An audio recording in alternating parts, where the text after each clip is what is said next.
नमस्कार, आप देख रहे हैं जोहार झारखंड में हूं आपके साथ रुचिका राज। बुलेटिन की शुरुआत इस वक्त की सबसे बड़ी खबर के साथ करेंगे। राज्य से इस वक्त की बड़ी खबर सामने आ रही है। नामकुम थाना क्षेत्र में छापेमारी की गई है। निजी स्कूल में पुलिस की छापेमारी हुई। बड़ी संख्या में पुलिस बल मौके पर मौजूद है। तो सूत्रों के हवाले से जो जानकारी मिल रही है उसके अनुसार स्कूल से कैश बरामद होने की सूचना मिली है।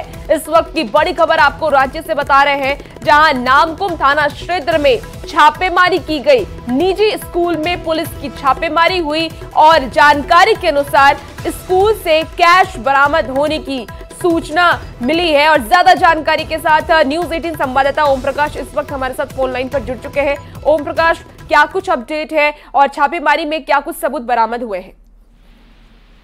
बता दें कि पुलिस को गुप्त सूचना मिली थी कि पैसों की यहाँ पर भारी रकम जो है वो रखी हुई है, और उसी के आलोक में आज रांची पुलिस की टीम के द्वारा जो है वो छापेमारी की गई है। मौके से भारी मात्रा में कैश बरामद होने की सूचना है। हालांकि अब तक ये स्पष्ट नहीं हो पाया है कि ये रकम कितनी है, लेकिन नोट काउंटिंग की मशीन जो है वो अंदर गई है, जिससे ये अंदाजा लगाया जा सकता है कि जो कैश है वो कोई छोटी मात्रा में नहीं है, लाखों की रकम हो सकती है, जिसकी काउंटिंग जो है वो अब की जा रही है। तो फिलहाल काउंटिंग के बाद ही तमाम चीजें स्पष्ट हो पाएंगी। वहीं वरीय अधिकारियों को भी मामले की सूचना दी गई है, और जो टीम है वो फिलहाल लगातार वहां पर जांच कर रही है। हर कमरे की जांच की जा रही है ताकि तमाम चीजें जो है वो स्पष्ट रूप से सामने आ पाएंगी। ठीक है, बहुत शुक्रिया ओम प्रकाश तमाम जानकारी के लिए।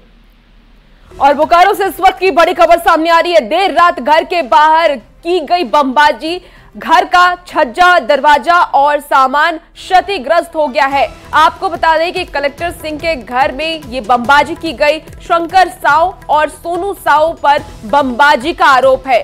आपको बता दें कि बीएससीटी थाना क्षेत्र के लकड़ी गोला का ये पूरा मामला है। वहीं पीड़ित कलेक्टर सिंह का ये कहना है कि पुलिस के पक्ष में शंकर के खिलाफ गवाही देने की वजह से वारदात को अंजाम दिया गया है। साथ ही ये भी आरोप लगाया गया कि पुलिस की पहले ही इसको लेकर आवेदन दिया जा चुका है, और लेकिन पुलिस ने फिलहाल कोई कार्रवाई नहीं की। वहीं वारदात के बाद से ही पीड़ित परिवार दहशत में है। बम मारा है 2 बजे, सब धुआं उठ गया था घर में। हम लोग खोले कमाड़ी, तब देखें कि दोनों बाप बेटा धम भाग रहा है। हाँ, भागे हम लोग बाहर ही निकलते हुए और उसको खोद रहे हैं तो ओजा तकले एकदम जंगल धो ले था, भाग गया।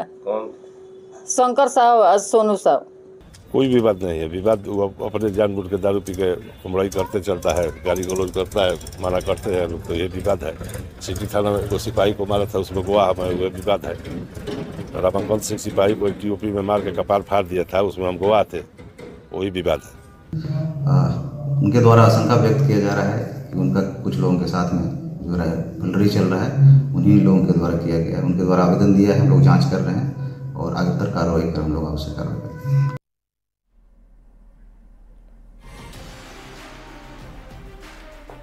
और ज्यादा जानकारी के साथ मृत्युंजय, न्यूज़ 18 संवाददाता इस वक्त हमारे साथ फोन लाइन पर जुड़ चुके हैं। मृत्युंजय, कलेक्टर सिंह के घर पर बमबाजी की गई, ऐसे में ये साफ देखा जा सकता है कि अपराधी अब बेखौफ हो चुके हैं। क्या वजह थी जिस वजह से बमबाजी की गई?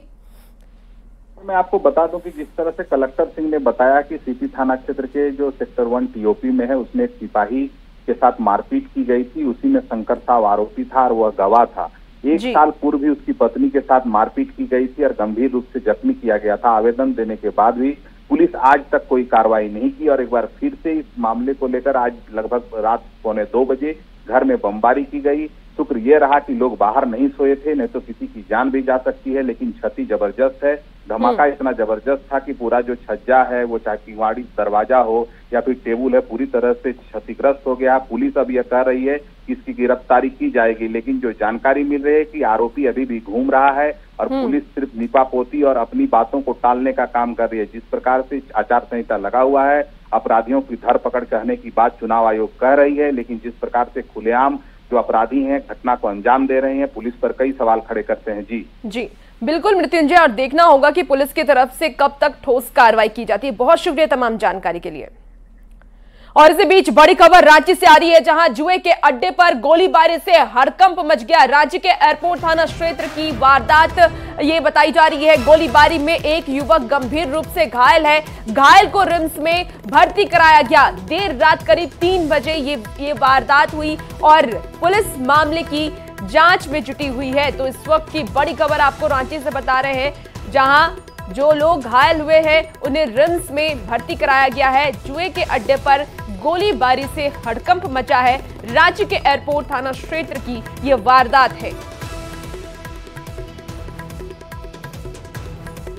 और विधानसभा चुनाव से गुमला पुलिस को बड़ी सफलता मिली है, जहां झांगुर गुटखा कुख्यात उग्रवादी अरविंद उराव हथियार के साथ गिरफ्तार कर लिया गया। बता दें कि इसी उग्रवादी ने 27 जुलाई को पुलिस जवान के नेतरहाट घाटी में गोली मारकर हत्या कर दी थी। एसपी शंभू कुमार सिंह ने जानकारी देते हुए ये बताया कि पुलिस को सूचना मिली थी कि तेदार और देवरागनी क्षेत्र में लेवी मांगने और दहशत फैलाने के लिए एक उग्रवादी हथियार के साथ घूम रहा है। इस पर एक टीम में गठन करते हुए छापेमारी की गई और उग्रवादी को गिरफ्तार किया गया। उग्रवादी के पास से 9 mm पिस्टल, एक देसी कट्टा और गोली बरामद हुआ। गिरफ्तार उग्रवादी ने यह बताया कि झांगुर गुट के सुप्रीमो रामदेव उरांव ने उसे जवान अभिषेक कुमार को मारने के लिए कहा था। फिलहाल पुलिस मामले की जांच कर रही है। तो इसके पास से एक 9 mm पिस्टल जो रेगुलर वेपन है वो बरामद हुआ है। 5 इसमें जिंदा गोली हम लोगों को मिला है और एक देसी कट्टा की बरामदगी हुई है। ये वही अपराध कर्मी है जो कुछ दिन पूर्व जो है जुलाई महीने में एक हमारे नेतरहाट घाटी में एक आरक्षी की हत्या हुई थी गोली मारकर। उस हत्या में ये शामिल रहा और इसके द्वारा ही गोली मारी गई थी।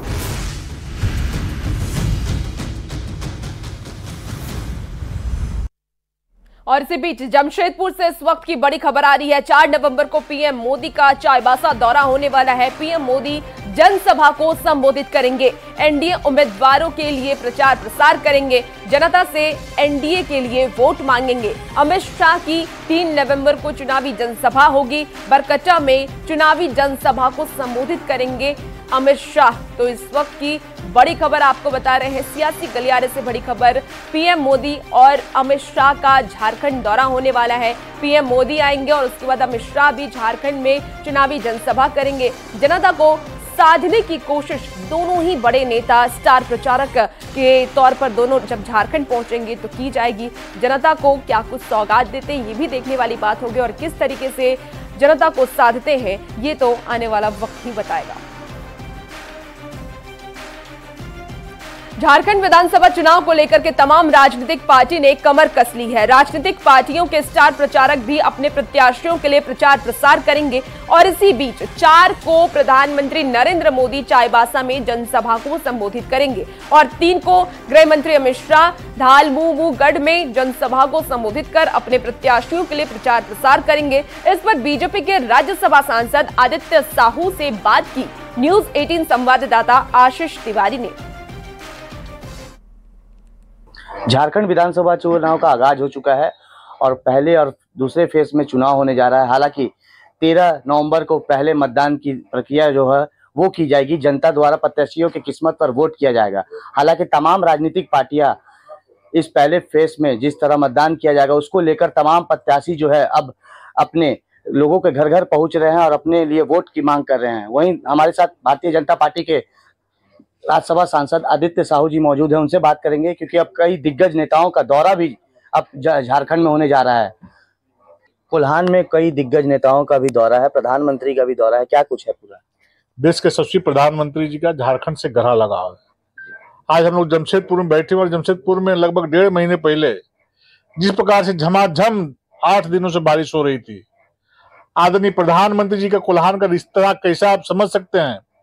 जब हेलीकॉप्टर वहां से उड़ नहीं पाया, वो चाहते तो वर्चुअल भी भाषण दे सकते थे, लेकिन आदरणीय प्रधानमंत्री जी ने कहा कि नहीं, मैं स्वतः इस पानी के मौसम में बाइक रोड जाऊंगा। और झमाझम बारिश में देश के इतिहास में पहला प्रधानमंत्री ऐसा नरेंद्र मोदी जी हैं। उतने खराब मौसम होने के बावजूद भी रांची से 120 किलोमीटर दूरी जमशेदपुर में आकर के जनता के बीच में अपनी बातों को रखने का काम किया और जनता का आशीर्वाद और जन समर्थन देखने को मिला। इसलिए इस बार फिर चाईबासा की धरती पर कॉलेज मैदान में आदरणीय प्रधानमंत्री 4 तारीख को आ रहे हैं। आप देखेंगे हजारों हजार की संख्या में लाखों लोग उस मैदान में उमड़ आएंगे और उनकी बातों को सुनने का काम करेंगे। अमित शाह का भी दौरा है कुछ? हाँ, देश के यशस्वी गृह मंत्री जी का भी 3 तारीख को धालमगढ़ में उनका कार्यक्रम बना, वहां भी आने वाले हैं। न्यूज़ 18 के लिए जमशेदपुर से आशीष कुमार तिवारी। और गढ़वा से इस वक्त की बड़ी खबर आ रही है। पीएम मोदी का कार्यक्रम तय हुआ है। चेतना मैदान में चुनावी जनसभा करेंगे प्रधानमंत्री नरेंद्र मोदी। पलामू प्रमंडल के सभी बीजेपी उम्मीदवार मंच पर मौजूद रहेंगे। पंडाल लगाने का काम शुरू हो चुका है। पीएम मोदी के कार्यक्रम प्रभारी दीपक प्रकाश की सहमति के बाद यह कार्यक्रम तय हुआ।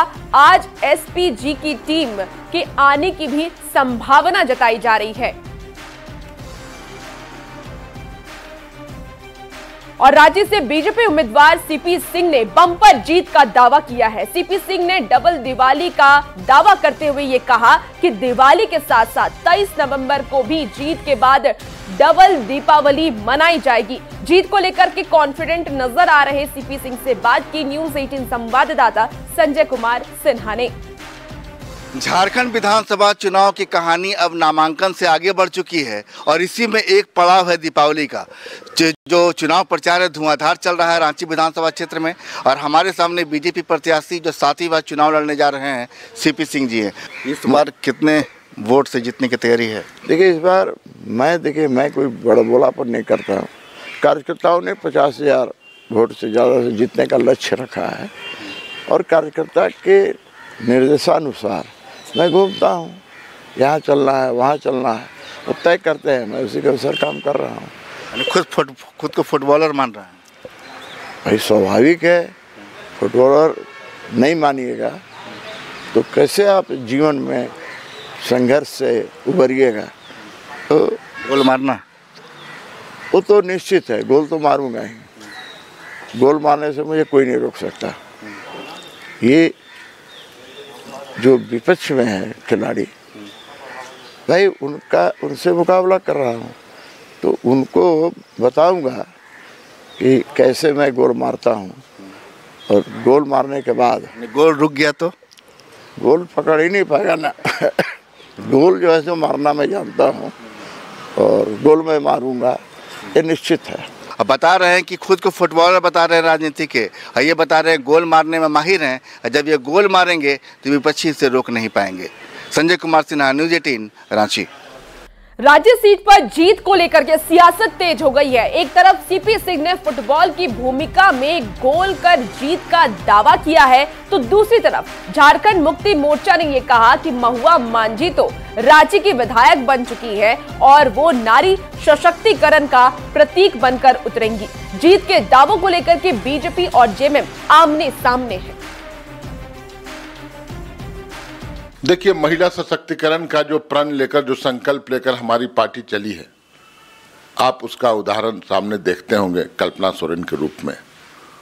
तमाम झारखंडियों को, जो महिलाएं हैं, आधी आबादी हैं, उनको सशक्त करने के लिए कई एक कार्यक्रम चल रहे हैं और इसकी शुरुआत राजधानी से होगी। महुआ मांझी विधायक बन गई, आप ये समझ लीजिए। देखिए, रामधारी सिंह दिनकर की वो रश्मि रथी हमें याद आ गई, महाग्रंथ उनके थे। जब नाश मनुष्य पर छाता है पहले विवेक मर जाता, तो ये नाश और अहंकार इस सरकार का और झारखंड मुक्ति मोर्चा के नेताओं का बन रहा है। सीपी सिंह जनप्रिय नेता है, 7वीं बार विधायक बनने के लिए चुनाव लड़ रहे हैं और पिछली ही बार सिर्फ मार्जिन जो था वो 6,000 के डिफरेंस पे आया था। अन्यथा रांची में हमेशा मार्जिन जो 40 और 50,000 के डिफरेंस में आता था, इस बार 70 से 80,000 मतों से हम रांची को जीतने वाले हैं। रामगढ़ के बड़कागांव विधानसभा क्षेत्र से कांग्रेस उम्मीदवार अंबा प्रसाद ने कोयलांचल में जनसंपर्क अभियान चलाया और इस दौरान अंबा प्रसाद ने सियाल, सीसीएल, सौदा, पोड़ा, सेंट्रल, सौंदा समेत कई क्षेत्रों का दौरा किया। अंबा प्रसाद ने यह भी कहा कि कई लोग इस चुनाव में आपके पास आएंगे, लेकिन बेटी का मान रखना है, जो दुख सुख में खड़ा है उसका साथ देना है। बेटी को जरूरत है आप लोग का क्या? अब आपकी तरफ देख रही है, आप लोग जितना हमको वक्त मिला आपके बीच में सेवा करने का, आप लोग मेरे तरफ देख रहे थे। हम लोग रात दिन एक किए हैं, न रात देखे हैं न दिन देखे हैं, हमेशा अपना सेवा क्षेत्र में देते रहे हैं और जितना विकास का काम संभव था हम लोग 10 अरब से भी ज्यादा विकास योजना का राशि हम लोग क्षेत्र में उतारे हैं। और इसी बीच झारखंड विधानसभा चुनाव से जुड़ी हुई बड़ी खबर सामने आ रही है, जहां पहले चरण के लिए नामांकन की स्क्रूटनी पूरी हो चुकी है। 43 सीटों के लिए 805 नामांकन दाखिल हुए। 805 आवेदन में से 62 का नामांकन रद्द किया गया। 743 प्रत्याशी हैं चुनावी मैदान में। पिछले चुनाव से इस बार 110 नामांकन ज्यादा हुए हैं। 633 प्रत्याशी लड़ सकते थे 2019 में चुनाव, तो जो 633 प्रत्याशी हैं वो 2019 में चुनाव लड़ रहे थे। और इसी बीच आपको बड़ी खबर बता रहे हैं, जहां 43 सीटों के लिए 805 नामांकन दाखिल हुए। 805 आवेदन में से 62 का नामांकन रद्द किया गया।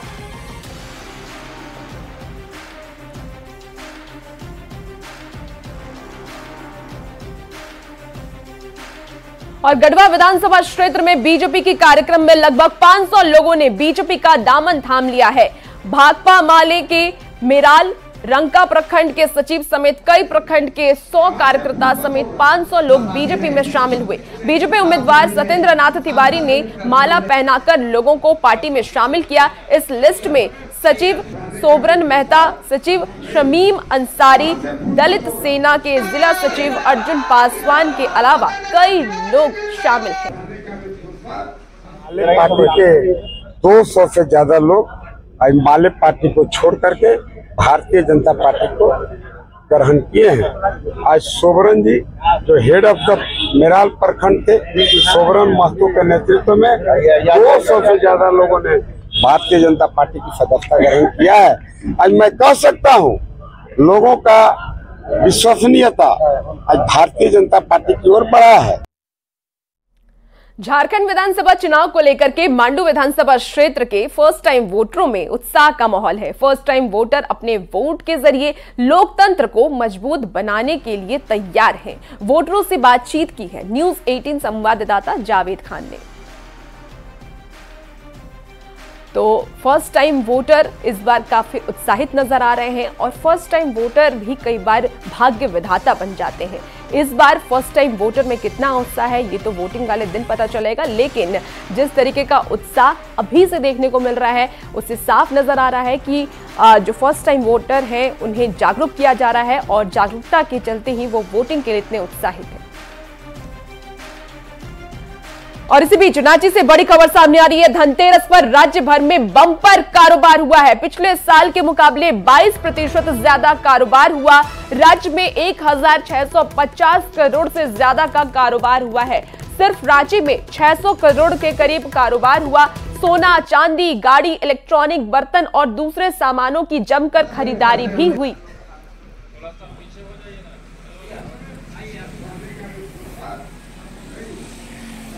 धनतेरस पर राजधानी रांची समेत राज्य भर में इस बार खूब धन बरसा है, जमकर कारोबार हुआ है। सिर्फ राजधानी रांची की बात करें तो 600 करोड़ से ज़्यादा का कारोबार सिर्फ राजधानी रांची में हुआ है और राज्य भर का डाटा जो है वो अनुमान करीब 1650 करोड़ से ज़्यादा है। मतलब हर सेक्टर में बूम है। और हमारे सामने तमाम बातों में बात करने के लिए झारखंड चैम्बर के महासचिव आदित्य जी है। बोल रहे हैं कि सेक्टर में बूम रहा। 18 के दर्शकों को जोहार, नमस्कार और दिवाली की अग्रिम शुभकामनाएं, धनतेरस की शुभकामनाएं। कितना कारोबार हुआ पहले ये बताएं। देखिए बाजार क्या कर, चैम्बर क्या कर, बाजार का बहुत उत्साहवर्धक अभी देखने को आ रहा है। बाजार में बहुत रौनक है, लोग दिल खोल के खर्चा कर रहे हैं। अनुमानित तौर पे रांची में जिस तरह का सुनने में आ रहा है करीब 550-600 करोड़ का कारोबार हो चुका है और हमारे राज्य भर में 1700 करोड़ के आसपास का कारोबार हो चुका है और बाजार गुलजार है। लोग दिल खोल के खर्चा कर रहे हैं और सभी श्रेणियों में और सभी तबके के लोग अपनी जरूरतें और अपनी आकांक्षाओं को पूरा कर रहे हैं। और बाजार में इतनी सारी डिस्काउंट, जो अपने डिपार्टमेंटल स्टोर्स है, इतना डिस्काउंट, इतना सारा तोहफे। सेक्टर की बात करें, ज्वेलरी सेक्टर में बूम रहा, बर्तन कहे, ऑटोमोबाइल कहे, तमाम चीज़ों में। तो एक ही महीने में त्योहार हैं, दीपावली भी कहें, दशहरा भी गुजरा, तो क्या पैसा पॉकेट पर दबाव है, फिर ही पैसे निकल रहे हैं?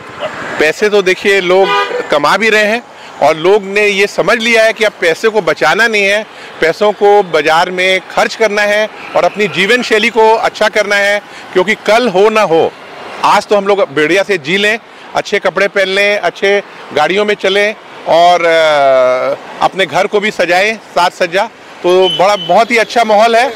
कुल मिलाकर धनतेरस पर हर साल पिछला रिकॉर्ड टूटता नजर आ रहा है। संजय कुमार सिन्हा, न्यूज़ 18, रांची। गुमला में भी धनतेरस में बम्पर कारोबार हुआ है। धनतेरस के दिन मंगलवार को शहर समेत जिले भर में अनुमानित लगभग 50 करोड़ रुपए का कारोबार हुआ। पर्व के रौनक बाजार में दिखी, दुकानों पर लोगों की भारी भीड़ दिखी। खासकर सोने और चांदी के गहनों के दुकान पर लोगों की भीड़ उमड़ी हुई नजर आई। दुकानों में सामानों की खरीद बिक्री का सिलसिला सुबह से ही शुरू हो गया था, जो कि रात के लगभग 10 से 12 बजे तक चला। और जमशेदपुर में दीपावली की रौनक अभी से देखने को मिल रही है। लोग अपने घरों में दुल्हन की तरह अपने घरों को सजा रहे हैं। वहीं इस बार बाजारों में पानी वाले दिए आकर्षण का केंद्र बन रहे हैं। देखिए न्यूज़ 18 संवाददाता आशीष तिवारी की रिपोर्ट। दीपावली को लेकर लौनगरी जमशेदपुर शहर के बाजार पूरी तरह से सज धज कर तैयार है और दीपावली को लेकर लोग अपने घरों को दुल्हन की तरह सजाते और संवारते हैं। उसी को लेकर विद्युत सजा की भी जो बाजार है वो देख सकते हैं कि दुकानों में सजा हुआ, मगर इस बार जमशेदपुर शहर के बाजारों में खास तौर पर मोमबत्ती जो है अलग अलग थीम पर यहाँ बनाए गए हैं।